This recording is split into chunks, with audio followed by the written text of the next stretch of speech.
Are you ready? The Kornelia Stephanie Show. Wake up to love, your call to action. Join Kornelia as she empowers others to live heaven on earth. Kornelia teaches listeners how to be the authority over yourself, embracing your inner guru. Feel yourself uplifted into limitless expansion, integrating ease and grace in a changing world.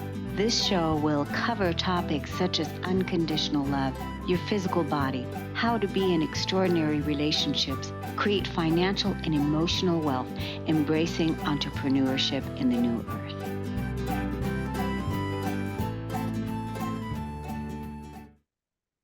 Hello, everyone. It's Kornelia Stephanie here on the Kornelia Stephanie Show. Today, I have an exciting lineup of guests. My first guest today is Marjie Hadad. She's currently joining us from Israel, and it's our first person from Israel. We have a lot of people join us from around the world, but this is the first for Israel. So I want to thank you for joining us from there at 10 o'clock at night.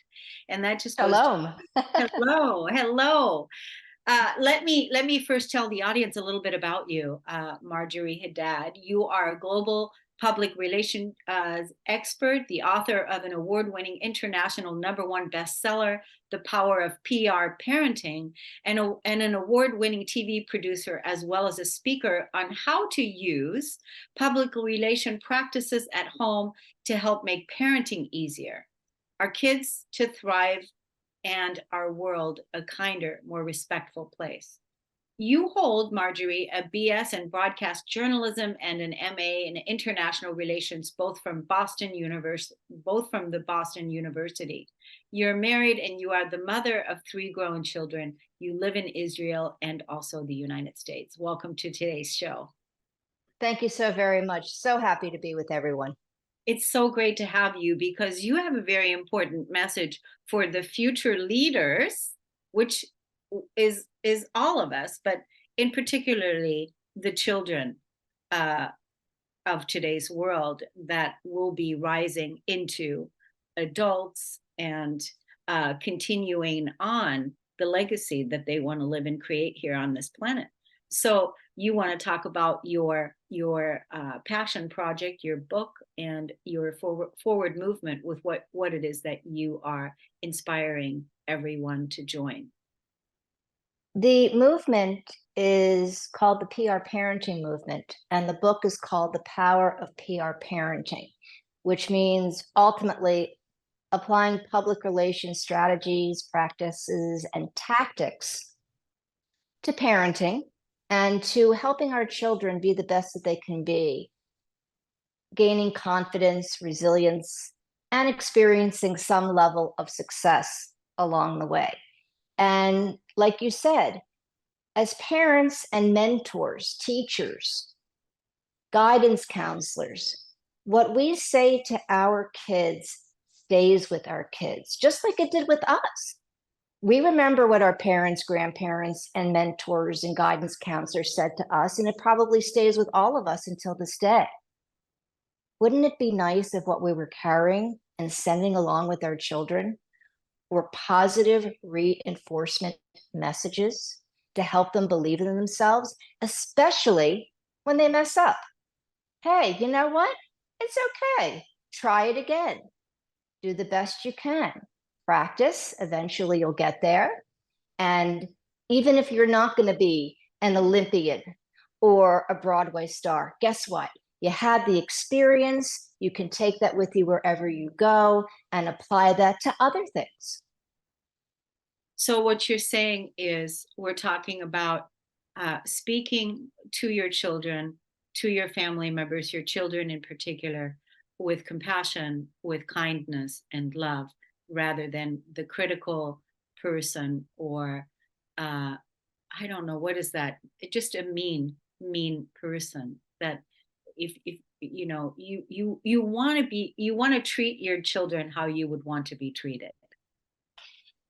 Let's take it even a step further.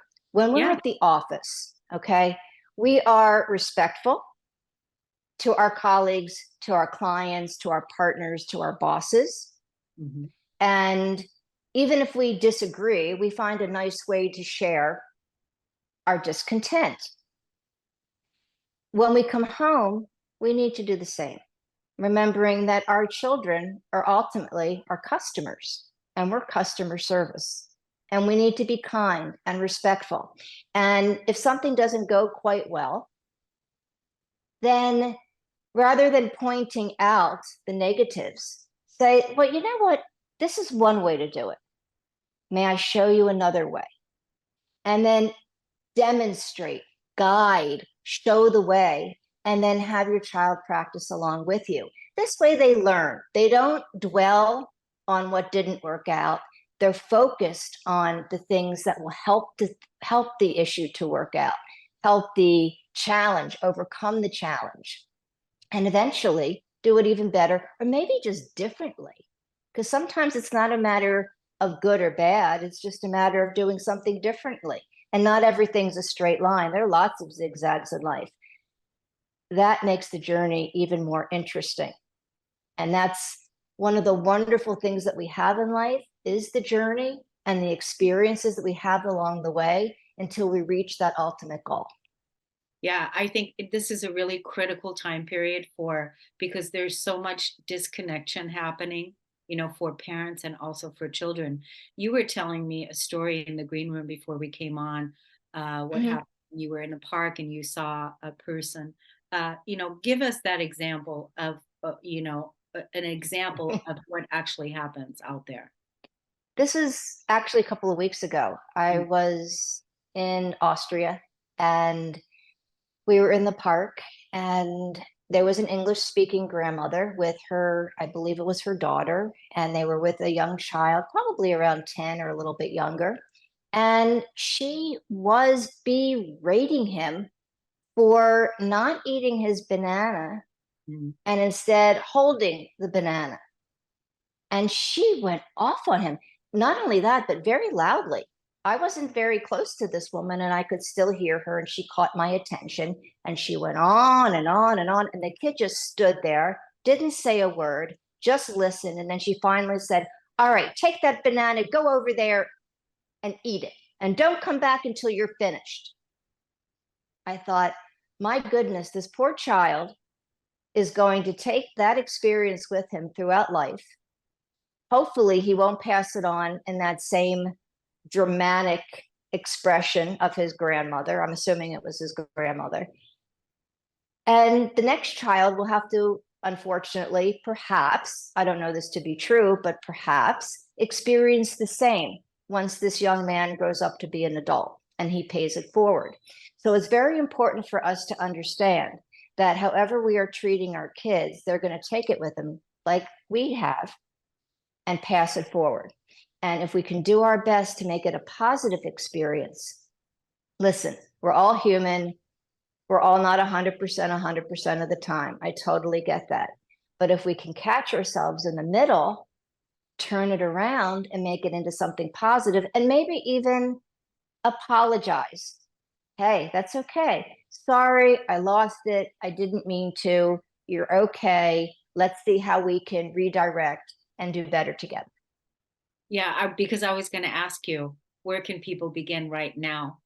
And let's just say there is like that type of a relationship going on, and the best place, you just answered the question, is to apologize, even for saying, I'm sorry how things have been between us, I'm sorry how I've treated you, I'm sorry that I haven't been softer or sweeter or kinder with you. You deserve that, and I want us to begin again with a clean slate. I'm going to do better.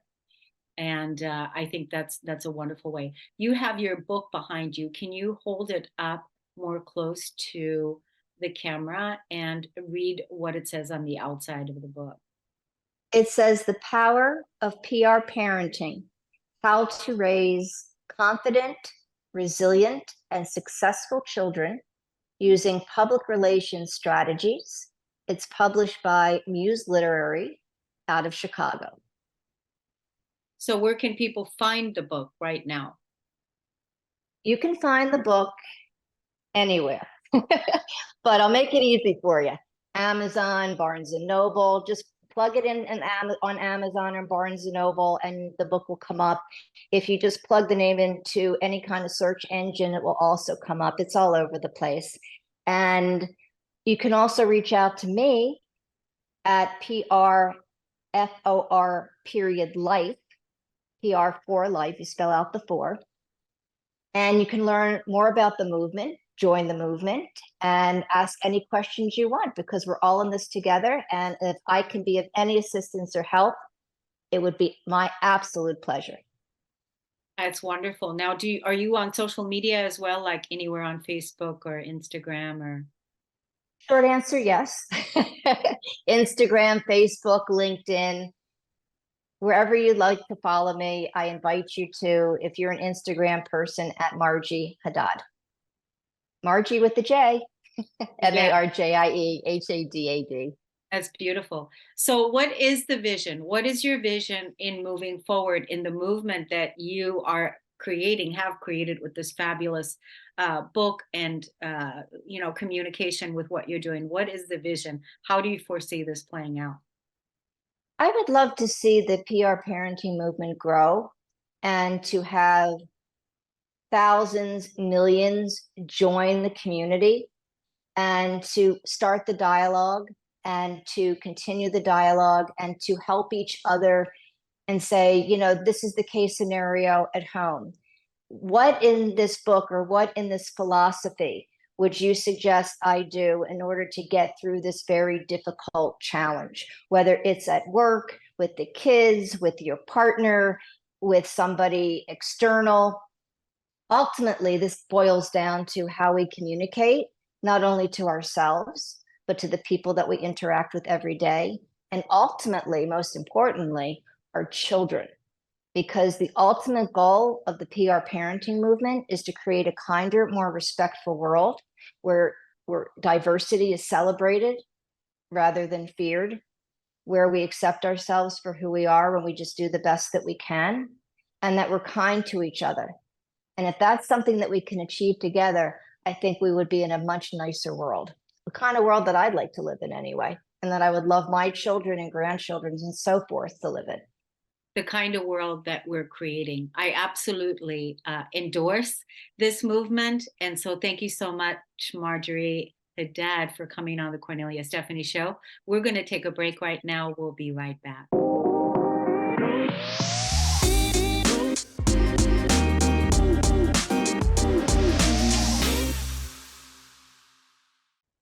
Welcome back, everyone. Thank you so much for listening and tuning in. My next guest today is Dr. Joy Vaughan.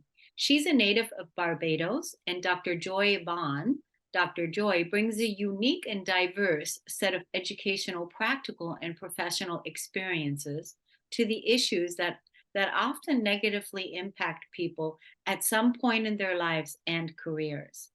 After a near-fatal accident ended her career as an occupational therapist, she reinvented herself as a brain and behavior coach who specializes in the neurocognitive training of groups and individuals.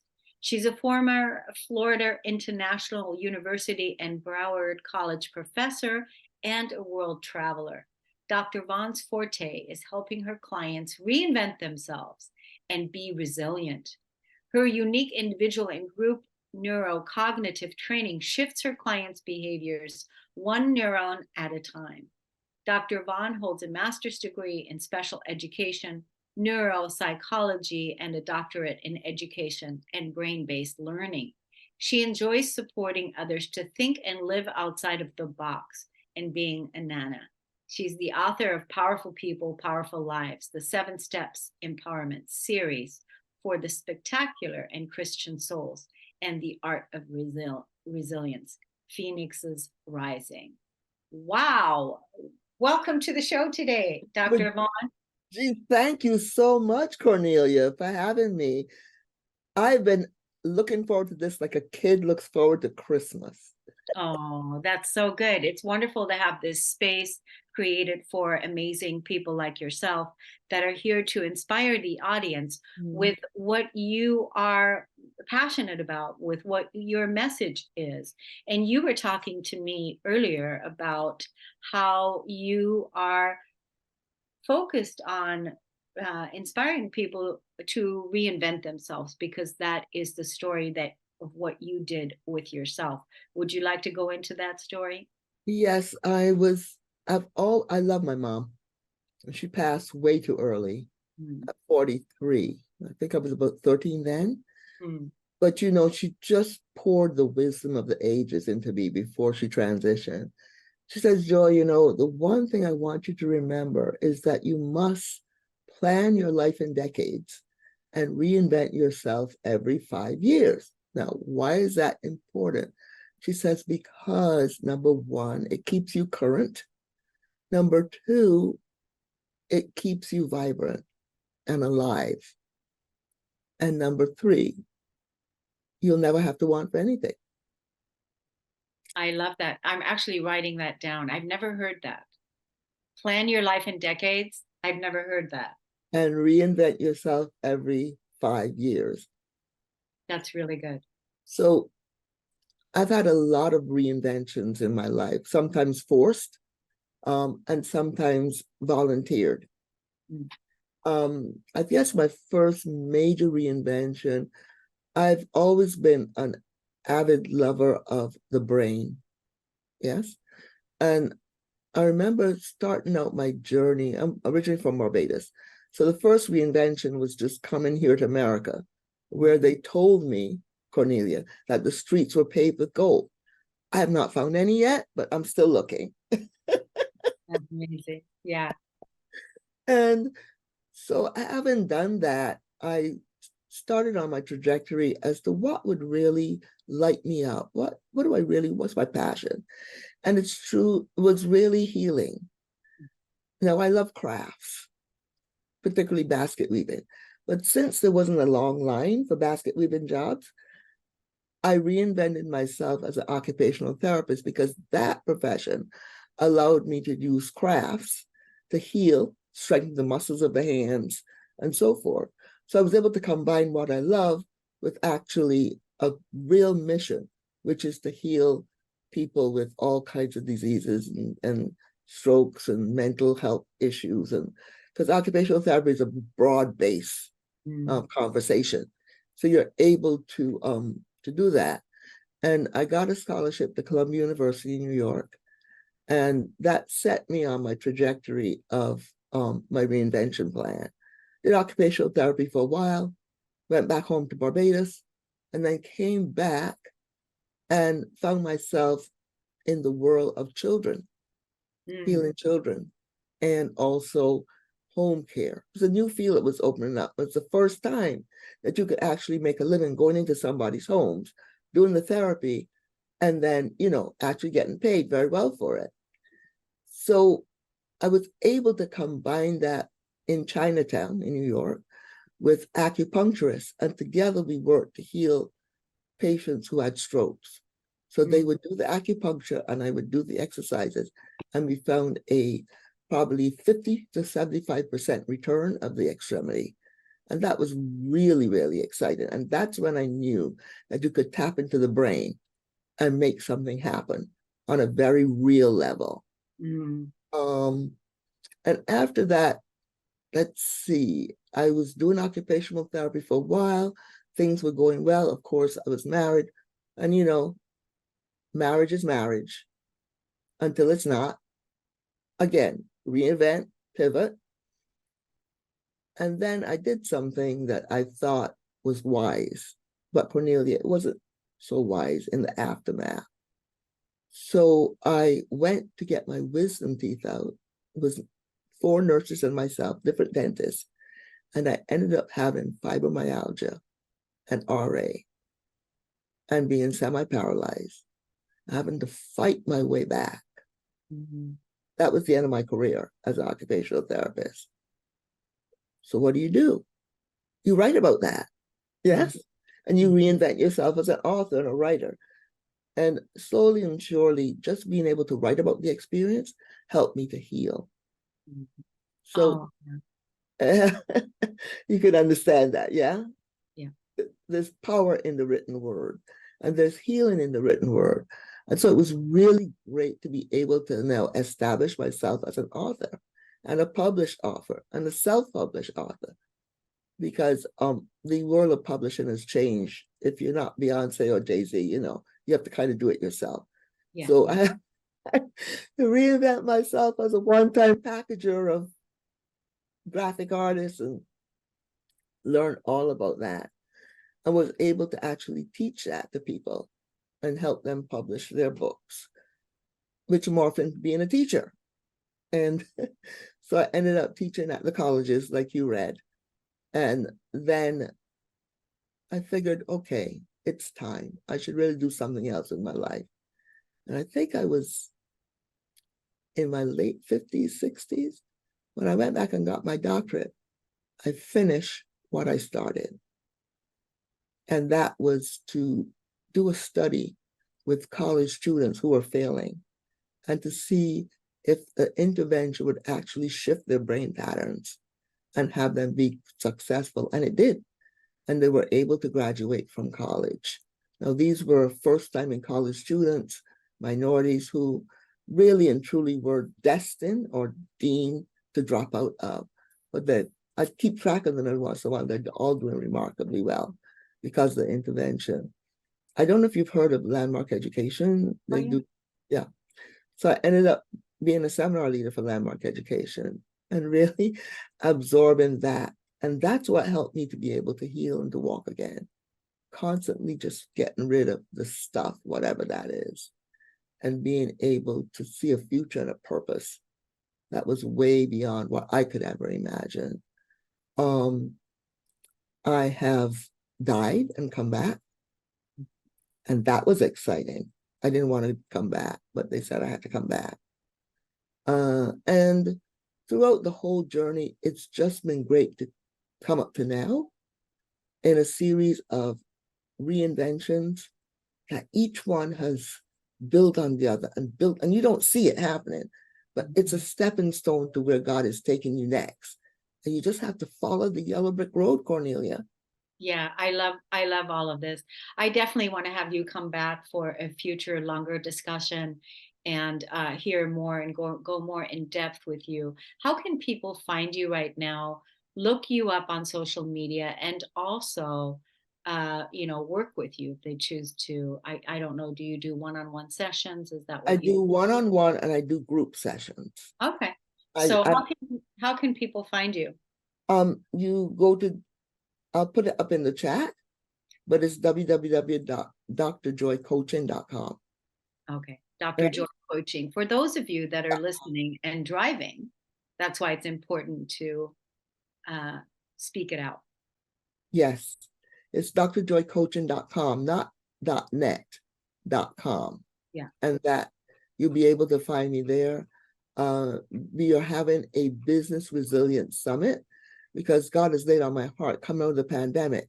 A lot of businesses, are in different places, but to help them be able to reinvent themselves and to be resilient. Because it's not about reinvention, Kornelia. That's just the first step. The second step is to be resilient, and the third step is to be able to sustain that resilience. Does that make sense? Absolutely. I just want to thank you so much for coming on today. Dr. Joy Vaughan, it's amazing having you on and hearing your story. Thank you for what you're doing out there in the world and for choosing to stay here and that you didn't die and that you're carrying on your amazing legacy. Thank you so much. We're going to take a break on the Kornelia Stephanie Show. We'll be right back.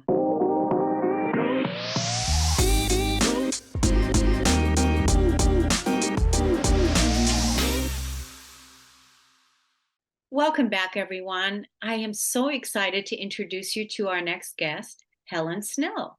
Helen uses her experience as a storyteller and certified communication coach to develop biographies and profiles, web content, marketing materials, blogs, and books. She also teaches the structure of clear communication and storytelling in workshops for those who want to master their writing craft.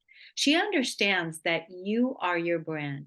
She's an international best-selling author and speaker. Many of her stories come from parenting her 3 children, being in nature, and being mastered by her dogs. Her audacious dreams include writing a book series for special needs adults and living on a sustainable property. Welcome to the show today, Helen Snell. I am so excited to be here with you. So, how did you get into this business? This is an interesting story. I come from a long line of happily employed people, and am the first in my family really to be an entrepreneur, and didn't enter the entrepreneurial field until I found myself separated. And with 3 children, the youngest of whom has special needs, I knew I needed to figure things out a little differently than just going to a 9-to-5 job. And English was always, I was one of those few kids who loved Shakespeare in high school. Always loved English, always loved writing and stories, especially stories, and never really thought of myself going that way in my career, but found as I entered the entrepreneurial space that finding my own story was actually really relevant to my branding, and that then kind of grew into doing that for other people. So it's been really a fun journey. So one of your main words that you're using in your bio is communication, and how important it is to communicate. So do you want to tie into that? Yeah, for sure. So one of the things that I really pride myself on in my writing work is the ability to communicate messages effectively. So, when someone is developing their personal brand content or writing a story, you need to be able to reach a wide variety of people. We all communicate differently, which means we also listen differently, because that's part of communication.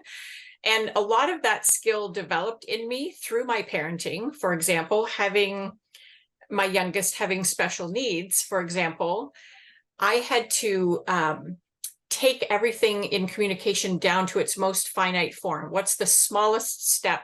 What's the smallest part of that word? How is the simplest way to get this messaging across for her to be able to learn and thrive? And then I found the same, just discovering my own story. How do I share that with the world? What are different words and different ways that I can use to do that? And so being certified now as a communication coach certainly has helped me in my own growth, but helps me to be able to do that for others as well. Yeah, I think that's really brilliant how you had to listen and focus on very, very small amounts of steps to take in communication, because a big part of our communication is also being able to listen. Right? Bigger than speaking. Bigger than speaking. So what would you say? Is that like 95% or something? No, the statistics are, one of the fun things I like to tell people is we have 2 ears and 1 mouth. So you should listen twice as much as you speak. But statistics on communication are that I think it's around 85% of our communication is nonverbal. So that can be listening, it can be how you dress, it can be how you sit, it can be the clothes that you wear, all sorts of things actually project something to the world about you without you even speaking. Right. So definitely something for the audience, for those of you that are entrepreneurs or wherever you are in your communication, to really give that some thought about how are you communicating that 85% of your energy in the way that you relate to the world, the way that you meet your clients, the way that you communicate with your children. All of that is so important. I love how you brought it all into storytelling and also branding. And, I help a lot of entrepreneurs. I talk to a lot of entrepreneurs and always let them know that you are the media, you are the business, and you said you are the brand. And absolutely. So you're putting out there, right? That is representing what it is that you're messaging, what your message is, what you're selling to the world. Yes, and I think that's one of the things people get confused with. want to buy a package of, here's a bunch of social media templates you can use for the next, 365 days, or this is what your website needs to look like, or something that someone is trying to sell you, pardon me, or convince you is the way to go to business. And I'm not saying that that's wrong, but it might not be right for you. So if someone's website looks a certain way, or they have a certain tonality to how they present, that might not work for you because you are just as unique as your thumbprint, right? And so one of the things I love to share with people on social media is just show up and be yourself. You don't have to put out salesy language. You don't have to follow some strategy to try and get, X number of viewers. You want real, authentic relationships on your social media. And the best way to do that is to show up as you. Tell a story about what happened to you yesterday. Make an analogy between, training a new dog and how that relates to your business, or whatever it might be that is going to connect to who you are. And also equally important is connect to who that client avatar is. You need to know who they are as well, to know how to connect with them and deliver what it is that they need from you, how you can give and support them. Yeah. So when I like that. So when you're putting out your social media, be authentic in your expression about what happened to you, how you're living your life, what this person said, or how this showed up in your life, or whatever. And then are you at any point in time putting a message underneath there that says, if you want to work with me, la, la, la? For sure. And again, my personality is, I don't believe in doing that all the time, because I don't like to always push the sale. I like to push the relationship. But I think every now and then you have to let people know what you do. Yeah. And whether it's connect with me on a direct message or whatever, one of the things I really inspire people to do is try to ask a question or do something that's going to get engagement on your post. So it doesn't have to be, hey, click this link and buy my program. It could be, ask a question about something you've said. Do you relate to this? Or do you have an example, so that you can actually start a conversation with people? This is all such good advice. Let's give people, while they're listening, so I'm going to follow you on social media. I want to make sure. Yeah, I want to engage with you. So let people know where they can find you on social media. Sure. So Instagram and Facebook is where I show up most of the time. You can find me under Helen Harwoodsnell. That's actually the name of my business. I'm on LinkedIn as well, and I'm working towards being more proficient at LinkedIn, but I don't show up there all the time. So if you want to find me regularly, I actually do something called Tuesday Tales, where I show up live at 5 p.m. Eastern Standard Time every Tuesday night. And I share a story, something that's happened in my life or something on the news, and I relate it to 3 or 4 different types of businesses, so people can see how you can tell a story for your business based on an event that's happened in your life, and how that might be used in a sales conversation or something similar, so that you're getting used to using those ideas of things that happen in your life regularly. Yeah, that's really great. That's also wonderful that you're offering a consistent place for people to tune into you and develop their business and get tips and tricks and ideas and vision from you as well. So are you currently working with individuals one-on-one, or do you work with groups, or how do you work with people? So typically I do work one-on-one, where I help people. I just got off a call before this where I'm helping someone develop new language for her LinkedIn profile. She's changing her business, so we're coming up with a new biography, her tagline on LinkedIn, her short description of her business, all that sort of thing. But I also do love to work with groups. And so one of the things that listeners can find in the link for this show is I have a free 5-day social media storytelling challenge. And that links you into a Facebook group where this is a new thing I've just started, but I'm building a community of storytellers there. So we can be connected and learn together there as well in a group. That's so great. Just so you know, Helen, the link that you used to promote this show is the same replay link as well. So just so that you know, when you're promoting this again next week, where people Excellent. you being interviewed here. That's so great. Well, I definitely know I'm going to see you again because who knows, we're going to be collaborating and telling stories and doing all kinds of fabulous things together. And I want to thank you so much for coming on the show today. I thank you, and I look forward to doing some more things with you, Kornelia. Thank you.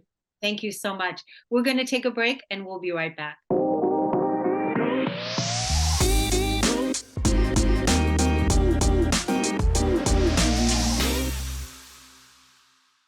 Welcome back, everyone. My next guest is Jenny Lee. She's a teacher of 20 years. She's inspired to help caretakers to be aware of their own self-care after a realization of how her own lack of self-care had put her down the wrong path. After a few taxing life events, years of self-separation, postpartum depression, and divorce, life directed her on the path of self-care and self-discovery. She uncovered her connection to happiness and inspiration through her morning routines and self-care embodiment. Jenny is now on the journey of guiding others to heal and reconnect with their dignified and highest selves through morning rituals and self-care. Welcome to the show today, Jenny Lee. Thank you so much, Kornelia. I'm so excited to be here. So tell us about what was it that you were doing before?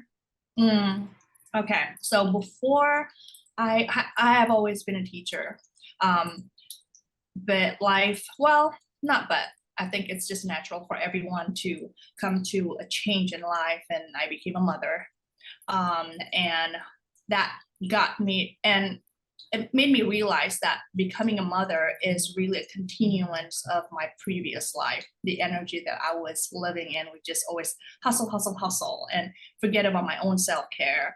And that happiness is at the bottom of the list. My self-care is at the bottom of the list because everybody else is more important than me, right? So that's what happened. But being a mother got me to realize that this is not the right thing to do because I was so depleted. I was emotionally not taken care of, so I became depressed, and that led to my relationships with everybody else around me crumbled, and my marriage that led to a divorce. And it was only when I moved out from the house, from the house that the family used to live in, and I got a split custody with my ex-husband. And that's when I got a couple of days to sit with myself and realized that, oh wow, well, at first it was more like, I don't have anybody to take care of. Like, what am I supposed to do with my free time? Then I started to do things that I actually liked. And that led to, well, long story short, that led to me discovering when I wake up earlier, I have more time for myself. Even though my child is there, right?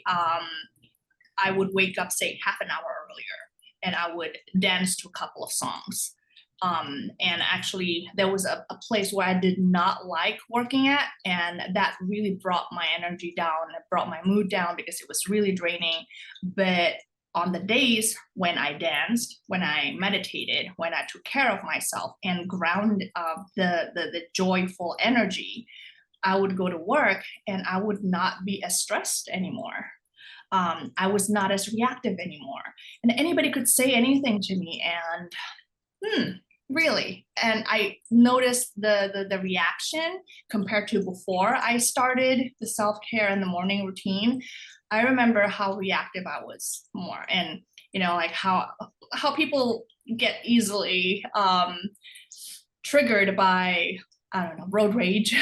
Yeah, that's how I was.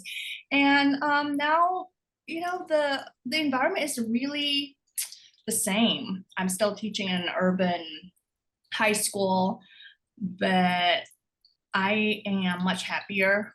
I have better relationships with my students, and I have better relationships with my friends, which before I did not have. And I guess long story short, I have a more regulated nervous system, which dictates my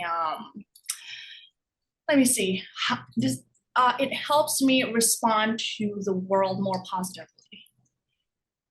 So yeah, that's the outline, I guess. Wow, that's quite a journey. You know what really struck me when you said after you had went through the divorce and then you had split custody and all of that, and then all of a sudden you were by yourself, and then you said, well, what am I supposed to be doing now? Because you are always focused on, helping or doing for other people, never focused on what do I like? What gives me pleasure? What do I enjoy doing?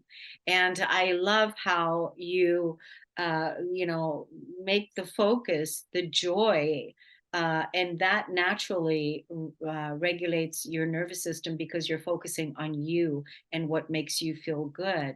And then you're living in that environment, creating that environment, and making that your daily life, your daily momentum. And right, so you are a joyful individual that is walking around teaching and doing things.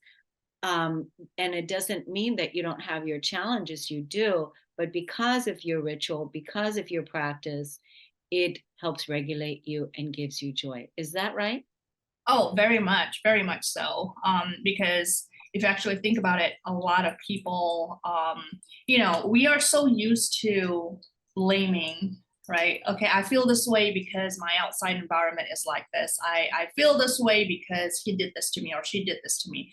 But what if when we change our inner environment, getting ourselves used to and accustomed with positive energy, and keep on feeding ourselves with the most positive things that we can, then we would have a different perspective of other people's actions, right? Because we will have power over our own emotions, and we would realize, in a deeper level, that we are the ones who have control of our own emotions. And so it shouldn't matter, say we have this bad traffic and other drivers are assholes. When you're in peace, when you're already happy and grounded in your own joy, okay, that's not me, it's them, right? And you could then find ways to say enjoy your time when you're in a situation that you don't like, or there has to be something that